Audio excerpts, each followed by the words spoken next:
Right then. What can I help you with, Professor Davari? And please, call me Tom. After bumping fists, Tom spent a moment giving thanks that Giovanni weren't any taller. It was bad enough to need a stepping stool for reaching the top shelf in his kitchen, but at least he didn't need a booster seat. Settling into the offered chair, he considered his hostess. Professor Lamanna Duvari appeared somewhat younger than himself, but it was difficult to place her exact age. Despite the conservative outfit she wore, she was in outstanding shape, with her excellent physique apparent in the grace of her movements. It wasn't the raw power of a muscle-bound marine, but rather the limber poise of a swimmer. Her lustrous jet-black hair was worn down to the small of her back, while her skin, paler than most Giovanni he'd seen, reached almost a lilac hue. In all, she was attractive, and with even a hint of the cosmetics Mivere wore, she'd be striking, even beautiful. It seemed an odd choice that she didn't, but Tom wasn't one to throw stones. Even so, he suddenly renewed his vow to make the pool a regular habit. While he never had a middle-aged spread, he wanted to look good for Miv. As Davari sat down, he brought his attention back to the moment. "Thank you for agreeing to meet with me on such short notice." She returned his smile enthusiastically, even as she studied him in turn. "And do call me Lamanna." While he'd grown used to being examined by the Giovanni he'd met, she had the grace not to be overt. Tom nodded affably, lacing his fingers together as he settled back in the chair and looked at Davari expectantly. "I don't know if you're aware, but I've been put in charge of this fall student show," she said, leaning forward with a disarming pout. Tom nodded. "Yes?" "That's why I requested your time." Lamanna's bubbly expression crumpled, and she looked at him imploringly. "They want to do something human for the show?" "Who?" Davari opened her mouth, then blinked once, her features becoming curiously inscrutable as she set down her Omnipad. "Tom, I have a list here that I've acquired through other music teachers. If you happen to say yes, who, guess who, you too, or yeah out of context, I may be compelled to beat you to death with my conductor's baton." "Well, I believe I understand, Lamanna." Tom smiled sympathetically. "Human musicians tend to get a bit whimsical, and I understand how that might have been confusing." Tom's smile didn't flicker. All the same, her appraisal was growing too keen for comfort. As the silence started to grow uncomfortable, he clapped his hands together. "Right, so, how can I help you?" Lamanna considered him a moment longer before trying again. "The student council is slated to put on shows before the fall and winter breaks. Unlike graduation, it allows them to exercise a bit of creative license. This fall, they want to incorporate something from your world, to expand their entertainment with acts." "Now that could be interesting." Tom rubbed his chin, gazing up at the ceiling. "I have to admit, I'm curious to see what they come up with." "This isn't supposed to be anything like that. It's supposed to be a bit of entertainment before the families pick up their daughters for a week's break. It's not supposed to be something..." Davari waved her hands frantically, searching for a way to express herself. "Human? Don't put words in my mouth, I'm not saying that," she said tersely. "They're children of the nobility. These shows are their chance to shine, not embarrass themselves." "And you're concerned that's going to happen here?" "Honestly, yes. This isn't something that they've done before. I'm particularly concerned that it won't go over well with the parents." Lamanna regarded him intently, her bubbly enthusiasm falling away by degrees. "How do you know until they try, Lamanna? You asked me here for some reason, but what I'm hearing is that these girls can choose for themselves what they want to do. If these girls are the future of the Imperium, well, I'm told that the future has humanity as a part of the Imperium too. But what if it all falls apart? She looked vaguely as though she'd just bitten into something sour. What if all they achieve is a humiliating failure? Lamanna asked him calmly, but her face looked like she was testing the possibility in her mind and finding it distasteful. That's certainly possible. But you know, the most successful empire on my world was the one that adopted the best of what it found, wherever it went, and made it its own. Tom rubbed his scalp absently as he considered the music professor. Right now, the worst you can tell me is that some Shilvanti girls want to take something human and make it part of something that's their own. I don't see a problem with that. In fact, I'm glad they want to try. These girls have families that come from the highest levels of society. Maybe you can be cavalier about this, but I don't want them to suffer an appalling embarrassment. She regarded him through narrowed eyes. It's a lot more likely to be one if you go in with the expectation that they will. Tom leaned forward, eagerly. Look, you have the opportunity here to create something new and beautiful. How is that not worth a little risk? Lamanna frowned, and her answer was slow in coming. How can I help them succeed when I don't properly understand it? Well, that's the thing. You're saying they want to take something human and mix it into something that's Shilvanti. Yes, just like the Empire.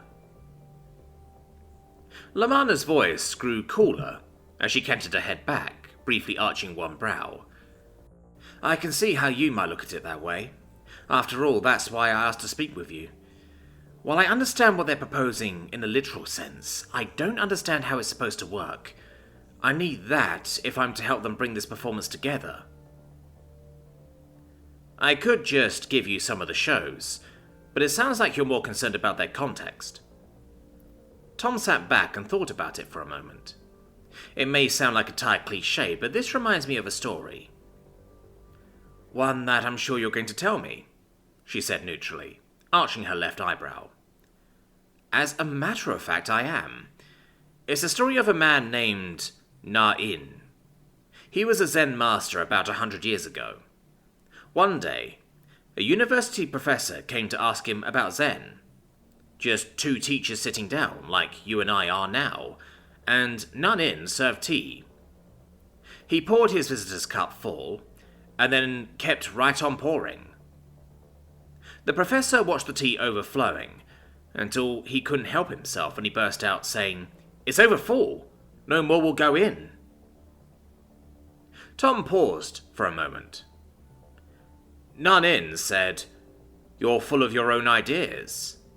How can I show you anything, unless you first empty your cup?" Devari regarded him thoughtfully for a long time. I see where you went with that. Tom inclined his head with a smile. Well then, if your cup is empty, please ask me what you want to know.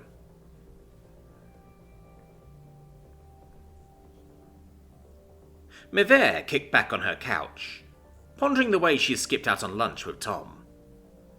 He hadn't seemed upset at the time, and in hindsight, she didn't regret the deception.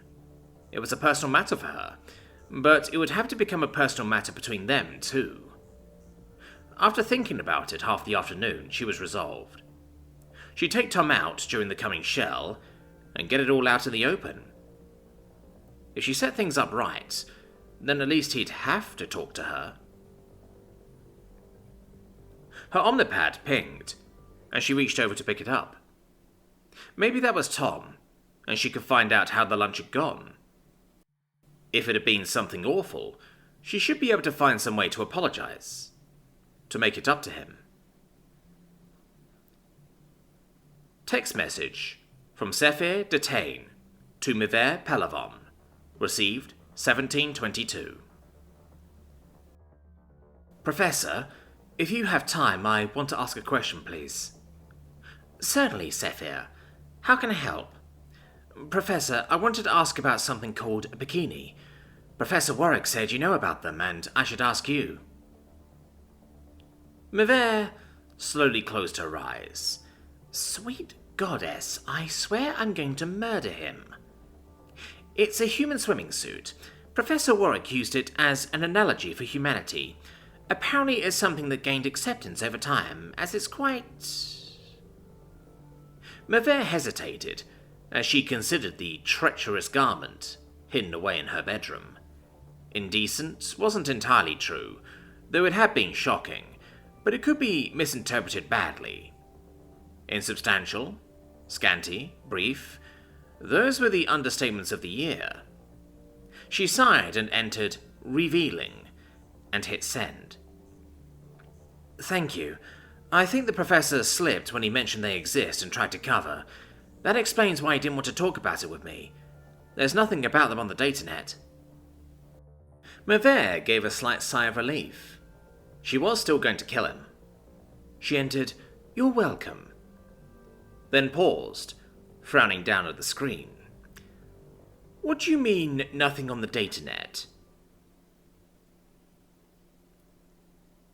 Mavere was still pondering how to approach Tom, as next morning's class wound to a close. Thankfully, the text exchange with Scifi had been diverting.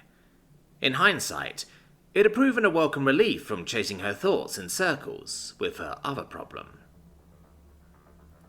Information on the wildly impractical human garment seemed non-existent, but in fairness she had never heard of her beloved kimono either.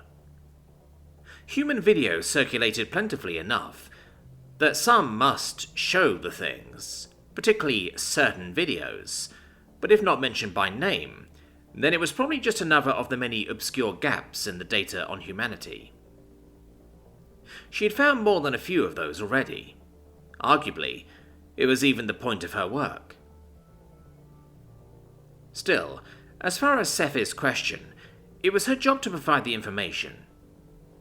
Scifi wasn't a child, after all, and Mavere adamantly opposed discouraging curiosity in a student, but providing information didn't necessarily mean providing pictures, or Empress forbid admit to owning one of the things.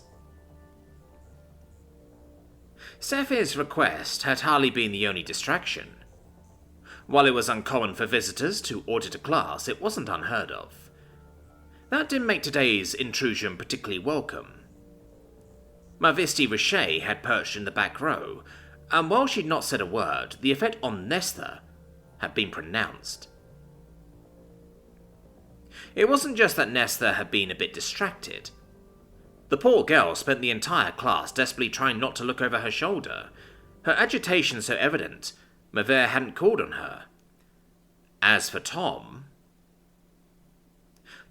wasn't dense, but his teaching method compelled him to call on every girl in the class at least once, either asking them questions or questioning their answers. Class was winding down with only a few minutes left, and he'd mentioned needing to pay a visit to the human restaurant right after. Perhaps... Professor Palavan presented you all with a discussion on the last few empires contending on Shield before the unification. Mavere watched as Tom expanded the map of Earth. I compared her discussion to the actions between the nations of Spain, just here, and America, over here, vying over the territory of Cuba. Give me your interpretation of the role of American public perception in these events. Hands rose into the air. Mavere looked on as Nesa shot a nervous glance over her shoulder to where her mother watched anxiously, and raised her hand just as Tom turned around. Yes, Miss Nesa. Professor, you've told us these empires were coming into a territorial dispute. I don't see the public being a participant in the discussions made by these empires. In other words, you see public participation as limited to supporting a government agenda, regardless of any reasonable implications in carrying it forward. No, No, Professor, that's not what I mean. Then what exactly do you mean? He pressed. Her head turned minutely before she awkwardly caught herself and cleared her throat. Professor, I don't know how opinion could have played a part. The purpose of your readings is so you will be informed on every aspect of events for our discussions. When it comes to interpretation, I expect you to be ready with considered opinions, Miss Nesa. I want you ready to enlighten me. And now I see that our time is up for today. Be ready with your essays for the day after tomorrow. Professor Pelavon, do you have any closing remarks? Mavette glanced away from where the girl was sitting there, and looking abashed. She knew Tom was in a hurry to get off campus, and a few of the girls were going to escort him back to the restaurant. He even promised to bring her back a surprise. Glancing over, she shook her head. Thank you, Professor. Class dismissed. Ganya was reviewing the week's expense reports when her outer door opened. Pelly was lagging just behind, as Misty barged through and strolled boldly over to her desk. I want to talk to you, Richet said tersely. Ganya waved Pelly off to close the door, then shut down her deskomi, leaned back and coolly regarded the woman before nodding towards the chair. So I see. Would you like to take a seat? No, I don't want to take a seat. Ganya, I've sat in on my daughter's class, and do you know what I've seen? That human, with his weird question and answer sessions, attacking the students' answers. He even waited until the very end of class to go after my daughter. He made a mockery of her in front of the entire class today. I want it to stop. That is enough, Misty, she replied firmly, folding her hands as she regarded her uninvited visitor. Enough? I am just getting started. Then I advise you to stop now, she said. Her words were still polite, but took on a hard edge. Ganya had dealt with more than her share of upset parents, for any number of reasons, but Misty Richet had a particular talent for trying her patience. The academy was her empire, and while Richet might contribute on occasion as head of the alumni, attacking one of her professors out of pique was not a transgression Ganya intended to accept. Don't think I'm going to let this go. A human, picking on a Shilvanti noble, trying to belittle a girl in front of her peers and damage her reputation. I have advised you to stop, Lady Richet. Ganya enunciated her words with particular care. You may be head administrator, but don't think you can tell me what to do. I've asked you nicely several times, but since you seem one step short of slander, I need to ask you to leave my office.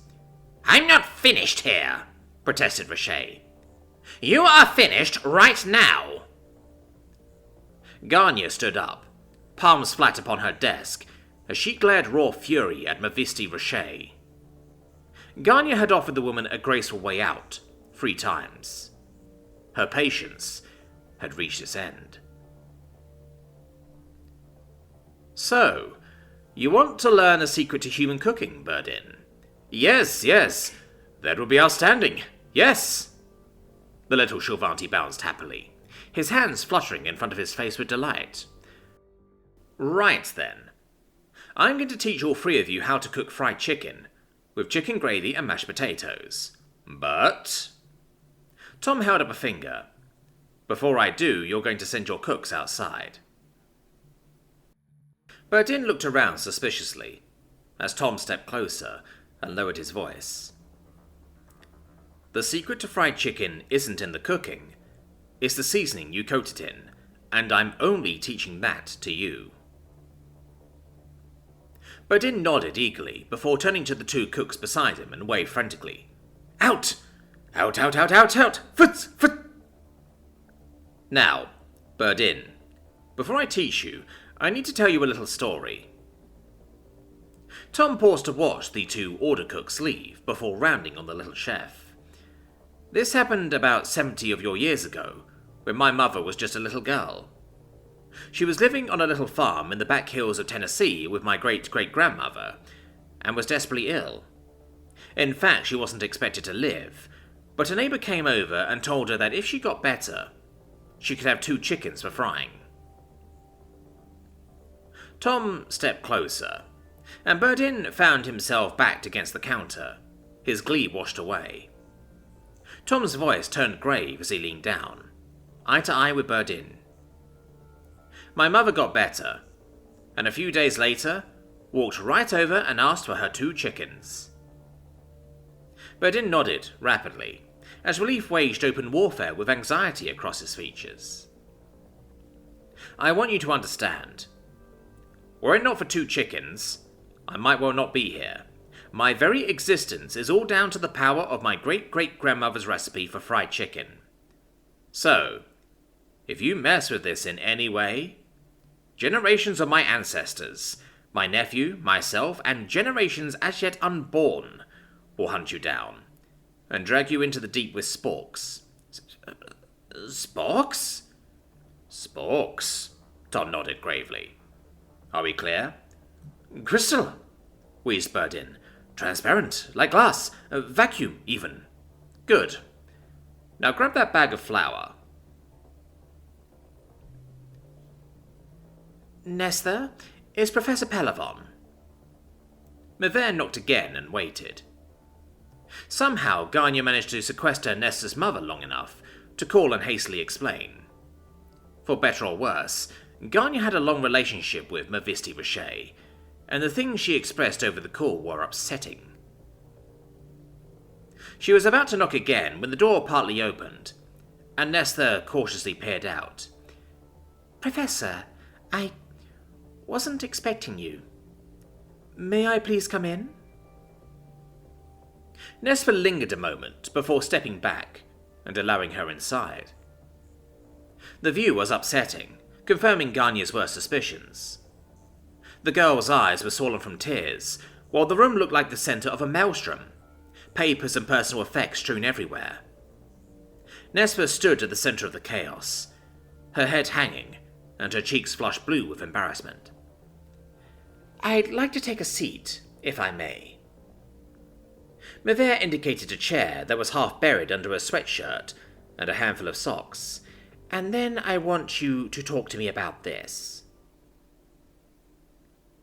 After a moment's hesitation, Nesa cleared off her desk chair. Mavere nodded her thanks as she sat, then canted her head toward the bed, waiting. Nesa looked around, avoiding Mavere's eyes. I lost my temper. I'm not keeping up with the work, and I got frustrated. Nesa, Mavere spoke quietly, pausing until the girl met her gaze. I expect you did, but I know perfectly well that you are keeping up with the work. Now please, sit down. I'm not good enough, she swallowed, her face clouding over as she stared at Mavere's feet. She sank onto the edge of the bed, hugging her knees to her chest, as she faced Mavere. My mother came back to my room after class, told me I wasn't pressing myself, not trying hard enough. She wasn't even sure I'd be able to make it in the family business without help, that I wasn't doing my part for the family. With the greatest effort, Mavere schooled her features. She knew Misty was a difficult piece of work, but to frighten a child with ostracization from her own family and house, her stomach churned, roiled at the very idea. I've seen your grades, and I've listened to you. You have a keen mind and a bright future ahead of you. Not to my mother, I don't, she bit out, flinging her arms wide. Don't you understand? I don't want her idea of my future. Mavere's emotions roiled as the girl punched the mattress in frustration. Ganya had provided some educated guesses, but there was far more in play than Misty perspective on life, and just this moment Mavere didn't give a damn about Misty. Mavere had always hoped for a child of her own. So often she'd been made to bear passive witness, as others neglected the gift that she so yearned for, and it grieved her to her core. Mothers stood as goddesses to their children, their harsh words cutting like knives. Quiet, intense, intelligent, secluded. Nesa bore no marks, but there was not an inch of her that remained unscarred. All right. Mavere kept her face an impassive mask, hoping to coax out something more, or at least not appear as if she was sitting in judgment. All right, pretend I don't understand a thing. Just explain that to me in your own words. My own words? That's the whole problem. Nesa sniffled and looked up at her. All the other girls? All they ever talk about is how they look forward to entering their houses and making their names. Look at the Kerbal sisters. They can't wait to start work with their family's aerospace company. Girls like Jaxmi or Deshin or Priscilla. All big dreams and mothers just waiting to welcome them into their house with open arms. And what do I have? Nothing. That's what I've got. Nothing. Nesa punched the mattress again in helpless frustration, before turning to Mivere with a pleading expression. I want to write, Professor. That's all I've ever wanted my whole life. But my mother's... They all work for the firm, don't they? A house built from the ground up on not measuring up to my umpteenth something grandmother, the writer. I see writers all the time that can't cut it. For every writer that makes it, I see 100 losers who can't earn a credit. Or maybe my favourite. No daughter of mine is ever going to do that. Nesa let out a shaky breath as she sank to the floor in desperate supplication. Professor, I may never be the court biographer for the Empress. I may not even be very good, and I know I'll have to make a living. But I have my own voice. Even if I never reach anyone, I just want to try and be heard. As Nesa poured out her anguish, Mivere couldn't help but wonder if Misty Richey had ever bothered to listen. Tom rubbed his jaw and tried to relax. The botany classroom he'd been allotted for a chess club hadn't grown any more comfortable, but after the phone call from Miv, comfort was the least of his concerns. Chess club remained an activity in name only, but so be it. Along with the plants, he welcomed the privacy. From the sound of things, the fireworks had happened while he was out in town at the restaurant. As head administrator, Ganya usually projected a friendly authority, but Tom never doubted she was a force to be reckoned with. There was iron beneath the velvet glove. She had somehow managed to clamp down on Misty Richey for most of the afternoon, while arranging for Miv to see Nesa before giving him a call.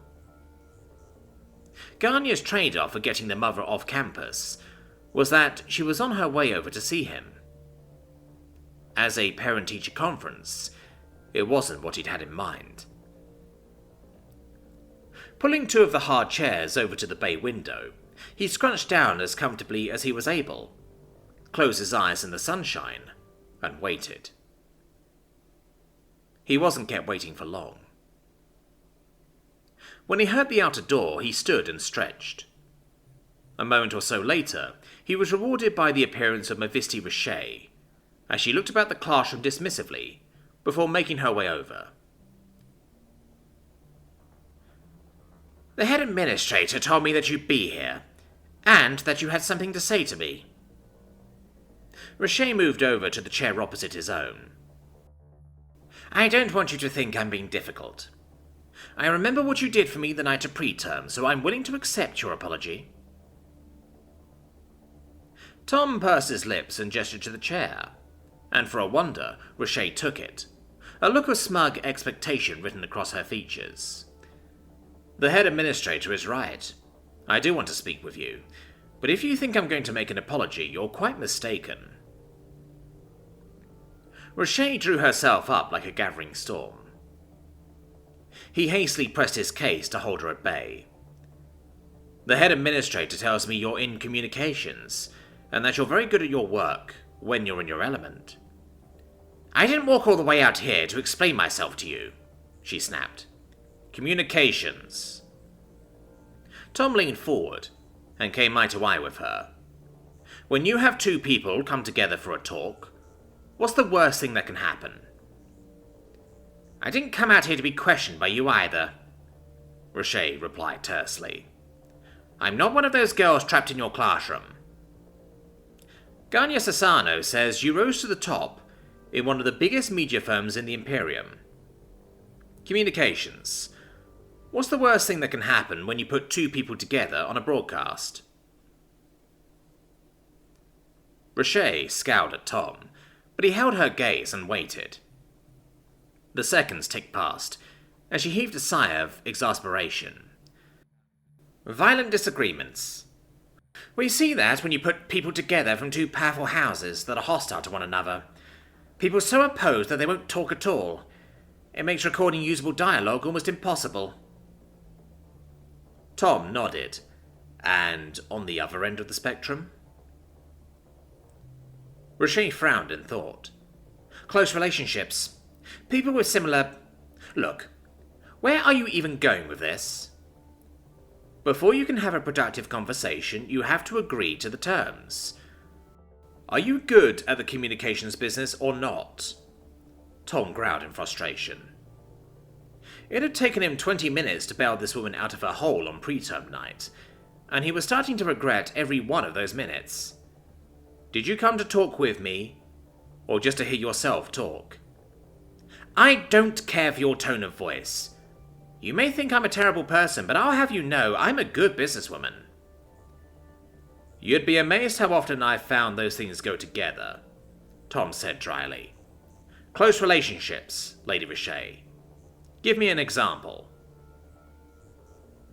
Misty glared. Members of the same house. Family. We want to get people talking, but when you have a matriarch, they can smother everyone else. There's no dialogue because only one person's doing the talking. Exactly. Tom brought his palms together and shook them at her. Good grief! Don't you see what you're doing? Your daughter has the talent to be the best at whatever she does, and you've just told me what happens when you can't get people to talk. If you understand the principles, why can't you apply them to your daughter? I'll have you know that wanting the best for your family doesn't make someone evil. Not until it turns into selfishness. What is it going to take, Lady Rocher? Tom hoped, prayed, there would be enough love in her heart to see what she was doing. Enough affection to give her daughter a chance to be her own person. All right. She leaned back in her chair and steepled her fingertips, giving him a calculating appraisal. All right. As it happens, I'm tired of the constant fights. Nesa's younger sister doesn't quite have her marks, but at least she's always been willing. It was a long way from what Tom hoped for, and he picked back the caustic remarks that came springing to mind. Screw your disappointment, Tom.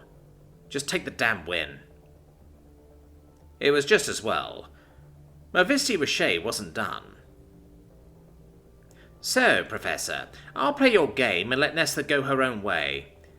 But there's something I want from you in return. Nesa was grateful for Professor Pellevon's visit. Though changing nothing, it was still a show of concern and support, and that mattered. The other girls had even knocked on her door to ask her to join them at dinner. That was something too, and though she was reluctant, she gave in and went down to the cafeteria. Without much to say, she listened to Melondi, animatedly chatting with Caslin about a song she liked for the student show, something about getting by, with help from her friends. There was quiet amusement as she talked to Kellogg, who was ranting about the puzzle cube she'd been given, and curiosity as she asked about the lunch they'd been served by Professor Warwick. He sent them all home with something for dessert as a thank you, and there was even one for her, a neatly wrapped bar of something, which Deshim passed over. Maybe the small individual kindnesses couldn't make up for what her birth mother said, but they helped. Not dramatic in themselves, maybe. Somehow, the small kindnesses added up. As she cleaned her room after dinner, she wrestled with the idea.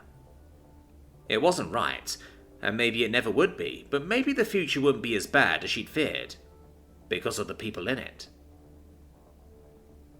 Her omnipad chimed abruptly, the tone she set for her mother shattering her reverie. Nesa closed her eyes to breathe a prayer for strength. Serves me right for even thinking about it. As badly as she wanted to bury the omnipad under her clothes and forget about it till morning, she had a duty to her family. Picking up the pad, she thumbed open the message and started to read. Message from Misty to Nesa. Received 2103. Nesa, I've spoken with the family. We all have concerns about your future. However, since you remain adamant about pursuing this, and after full consideration, we've decided to consent to your desires on writing as your career. We'll speak about this further over full break. Cordially, your loving mother. It was approaching midnight when Caslin laid the last sheet of music aside and nodded in quiet satisfaction. Mathematics had always been her greatest love, but somehow the music fit neatly alongside. Whenever her studies grew too difficult, or she couldn't quite tease out the answer to an equation, retreating into her music for an hour or two often opened herself to the solutions. For the last 2 nights, she had gone over the music files with Melondi. There were so many works to choose from that they'd have to sift through them quickly, yet it was the tempo that mattered most. Music used for the student show couldn't be too rapid, or the performers just wouldn't be able to match the pace. There was talk of 12 acts, so Melondi helped her pull a list of 20 pieces for the performers. Once presented, the group should have a decent selection to pick out one they liked. The music transcription program on her Omnipad was reasonably capable, but adequate wasn't good enough. The human music she'd been listening to had required something extra. It was deceptive, with melodies intricately woven into the background. While the transcription program did the work, it simply wasn't up to capturing the underlying nuances. After Melondi left, Caslin had taken the time to recheck one of her favourites. Note by note, Caslin carefully read through the sheet music and touched up one refrain. Viewing the unusual Stratocaster with only 6 strings, its glossy sheen and elegant curves had been such a delightful novelty. A silent testimony to the writers, it took a true mastery of the craft to create a melody so complex with an instrument so simple. Caslin nurtured a quiet determination that every chord be perfect. Picking up her 12-string zephyr, she cradled it and began to play. The tune began with a steady beat, yet the overlaying melody quickly came in, falling like the first drops of rain as it wove itself into the song. As the major refrain broke, it rose and steadily built and grew into a lonely storm, hammering against a rocky shore. She leaned in, the neck of the instrument just against her cheek as she played. Before she knew it, the song was over, and she closed her eyes. It was good. She didn't know if it would be used for the show, but the melody named Eleanor Rigby was stirring. Vowing to get the words translated tomorrow, she set her zephyr on its stand and caressed it for a moment. It rested there, patient as an old friend, waiting until the next time she picked it up again.